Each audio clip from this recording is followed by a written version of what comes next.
inafika, tutamani na pashulale, duniani maneno, tutamani na pashulale. Waseko, kodo te kapo temton. Miti kodele nawe. Siku inafika, tutamani na pashulale, duniani maneno, tutamani na pashulale. Waseko hoton. Ni minado kwe ndomi. Bona bio la mesisien musindagwena loko mitole. Waseko hoton. Kwa minabio kwe yoyome. Mido na mito kwe fifo kwe waime. Boy, yedo hobo misi. Bukasodo awe dodomo yedo oplida hobo na basito boyko. Melewe. Yo me yo volo yodobo travailler de sexe. Mero watozole. Yo mero kosale. Nyonu mebotole. Nyonu utobotole. Mile ko yepo. Wasi ho mere. Yedo hobo misi bo. Mikaswa yi do ebasi plida hore to boyko. Bo bene to lo pete we pre. Me de do ran to boyin. Nyonu mebotole si. O beta lopa. Lopo. Ko ewe lopo. Uwe edo to bene to me. Yedo ebasi o plene wo. Yedo gan. Yedo gan. Bon, gan mi le po to kolo me to fi. O plene wo ebasi to. Jeudi 28 décembre 2017. To boy contre hôtel Fifate. O gan. Quoi bon? Nawe a Fogadi. Kudokwe. Era chia we gbawo. Agbere lo. O Fogadi a. E ko de mawa. Oh, mi me Togodo le. Bene vide Togodo butu site internet www.kpfm.com dire. O pe fo bo clifon. O kan ri mi mo yen. O gbe to ni mi se ni e. Wo yedo. Amo de dodo kan de trolo. Yo me wa pli le. Bodo ado kan ito le. Mi ka obi oyi. Na mi ba si pli logbon. Fite mi ba si o pli loti. Ko me hun te dego. Mi lo po ito aton. Bo mi le ko ipo mi do ho. Mi boy kon. E ma fa de pepe. Bon, mi a to gbe na no konto mi ton le. Nde mi moro ton e ma hui. Nde mi sai de me ma hui. Mi boy bai election na nyonu same pontole ira do kan pire mi no ngloje e pe o e mi ro mi na tonta na hosu ni nyon mi osuka to klade chemite to pelo me a hosu ni nyon e bona se vive po mi po o so bo mi tonta bo yi kan e ka do nde bona zero ta beto no kona chawe o e so bo mi e bai election so to boy kon hotel pa clé. Bon, c'est quand président de Mise n'a nous samé contole, c'est quand il y a à Gossou, ma belle, ou à Mise, ou à président n'a nous samé contole, to béné au même pioué, donc, mais à tout couné. Bon, mi mo tukla pare de me. Tukla tele mi mo mi me nyoro san contole te so mi duro do o kan ite so mi duro do kan da. Mi na do kan do to tagba mi. No to tagbanu mi utu mi bana mi na loka bo kana no mi kala no mi anti e o la do sisi na mi o la nya be ami onu ya wa o chon le wo to de o vvcc vekele me mi do la mo o ma tu fo mi do la po a o galasi o police o chon la no to nu po na mi to ku si mi o abi mi ne so gava mi ne o leke inu o le resort bandi o hon blobe hey. This is le toi metin. Yaki me miladi mi moro do mo mila mi ko si pere o ka me pole ka fra asono ja mi le sono wa. Asono ja en sono wa. Bo ete mi bi asono. O ya lo je si nde mati a nde kaka mado apona mo. Ngbo bi o me bon amote souvenir besoin. Yen so ton polo no viche le poto li toche oku. Mede makaso de yi buna hai poto no che poto o ezon gbo bio me. O kani mi kado e. O kani mi gwa do de ko. Mi gwa do de go town. To le e do mi gudo de ma yegbe. Amo mi sa tengo kabo so ezi do ta di no me hedi e gan wa so ha mi do da so wa ha mi edi da blue me bo mede ma yu edi le e tengba u. Bo ko te mi do ran gona ado. Ode mi na gona we ndo to kanle eni sajale bubo mi na ni ma mi o choblo nde te mi te ne mi wa ede eni sajale bo se gbe mi ton bo ko alo na mi alogolo jandi mi te alogolo ma ti wo so mi bi osan mi na e ko alo na mi susu mi ton e kan de po pa se ma nchiro mi ton obo mi bi osan lo Ndo sanro su ndo aso yin bo mi no wa bo e do ko e bo mi no mo de ben kanji. asan we amoko eto e ma pe akọ eton e mo su ho ko we ndudu kere wa ido hanfi bo ko fo so amo ko ta se ne me an ho san ba na ti ko awe ama gan gbe kwere pepe amo aporopo an ya mo apo awe an ye bla o Abo e ni mi do mo etere inu eku to mi down ni mi gan do ti no ron e te eku to mi bo mi gan do ni.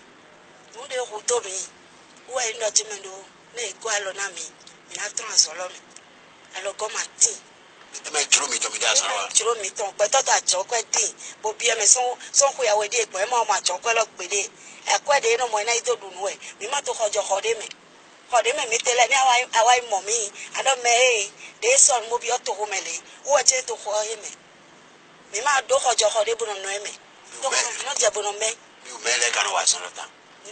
ndo yo nu le chanu bai No no alo pate de asuku ile o ya de ma asuku ile. ma su ko so to meme yo nu de da su ba su kute bo mele ma to fi cambio mi enele te su gbawo yo nu asuku sile yesu gbawo òfin uni le de ma do e ma vo me de ma vo to yesi porter asobe klo o e ma do kwa bona yi apprentissage il est vote mi me po keke mi ma gando ho ne je vacances me asobe vile so no wa po bona ti kwe na do ho funi ti scolaire donc asolo mi ma gando ho eton popole po Na we vi do na me.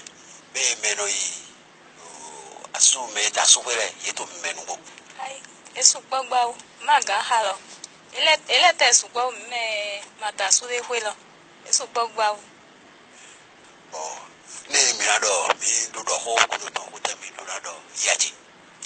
mi na do alogoni sumi kapot do wi do mi ni na bi kapot asopile ni ito expression si amasi ni wanu mi expression si amasi ni wanu mi bo ni expression ni ito kapoto ni wa kanji expression si amasi de su ni wa kanji bo mi na pe nkudo aso mi tombo na wa kanji E juro mi lo mi ni wa so re. ejiro mi kaka jeso yin kura aso me ti on 12 ans die E ba ko ya wa ko ta lo no ne ko san so me. ku de me ti eli ti A ji vi de me. ko ti bi de me ta ma gba che bo fo de me Bo fi lo le di ye do to. ero to won do asuku ya ka je no le asu de ku ya eni o je san je no ku ka ji to Me no adane wa igbo we ro me no e no ko.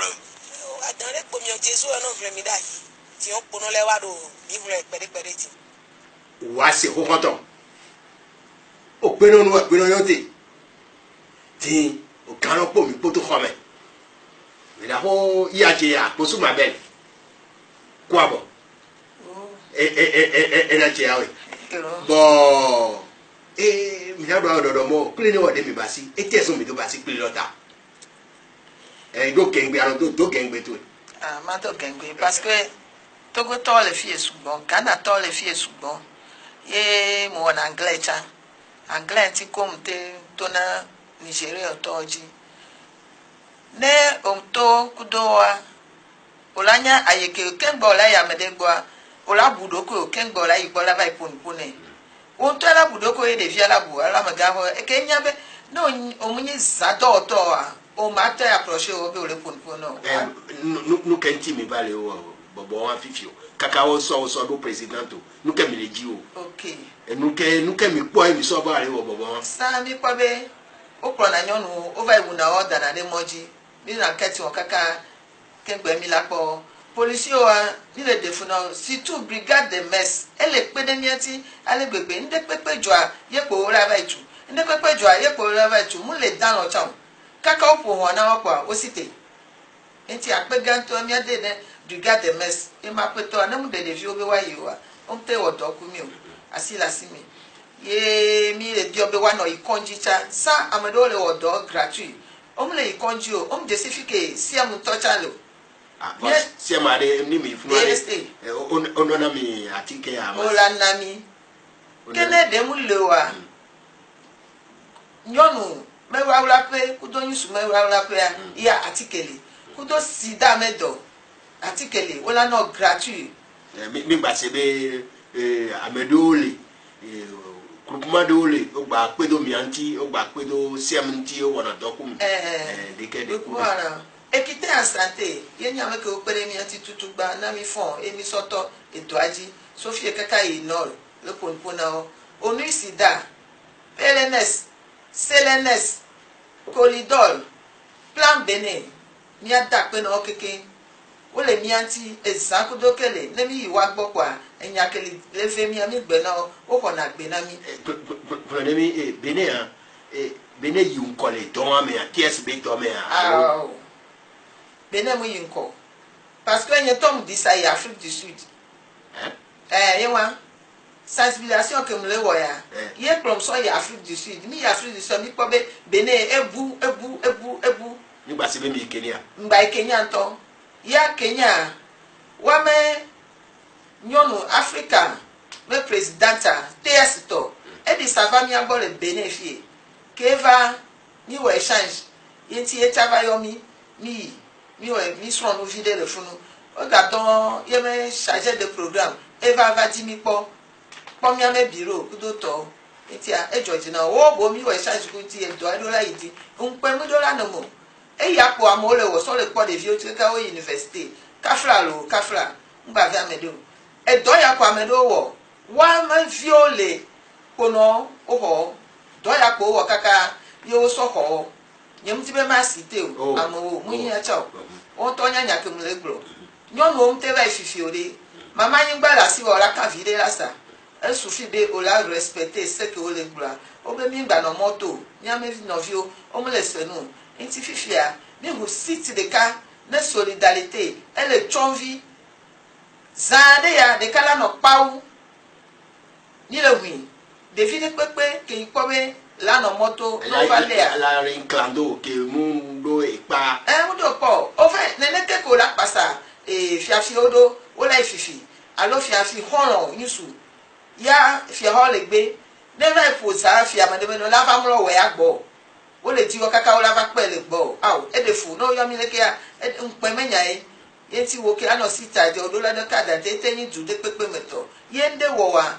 me ko do ya mla no gbedo mo wo ku yo wo le do yo tele nyem se wa ke wa so street kaka vai ko do no afide pepe mute wo transfer na o ne materi kabawa nunca mi le fifi o nunca mi le ki to fifi ni le ti fifi a eto anapere mi ati mi tingbe ye viva ko be mi ame no fi nyonu oni beni no azo wo le me on ti be wa so wa do ko so se o mi ma forcer o vide kwa ocha o la comprendre e de o le ani so on to e pro na o fa na city di o la me ma blo o na na corner mi o no na wo so no na corner mi so a pro na o fa o no na corner mi nyonu wo na o do fo a e o la jo ya ho mi a o mi atoko ebe mi la suivre kaka va no ikonji chaque mois elle doit la visite un mois 3 mois elle a au dépistage et on mi suivre mi ya be mi pone ne ko mi la va iglori e dogbe na nso la ko me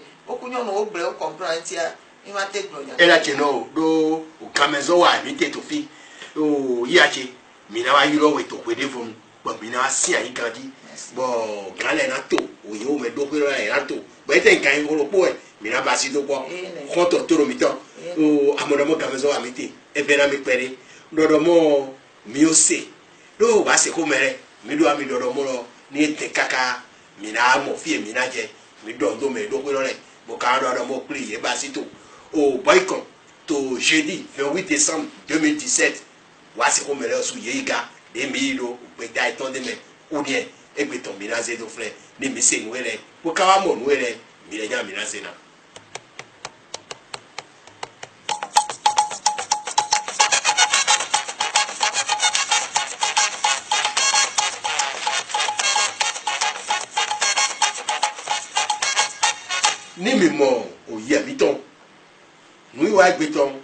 to site internet www.kpfm.com dit nyowa yena boya tonwezo amo bela mi buraima uwe wule yero buzedeji Richard Sogba weyi ko ile podo kanji asegbeti gbenyo se awe ah Serge Mokera ou de mina dondo nyowa etonwe uyina mi mabel akpesu mile popo miloro uwe nu konto ties leton to benero popete mido bo eyi gbena mi ni aito hihon bo ye to benyo jawe mina wa yiye na kan ko pore bo mi asi ayin bo do ho konton agbero meblo egbeton mina zeto fle so nyonu zangwe jeudi gantia to me ni ndeba jamia mi ana wedebo Siku ina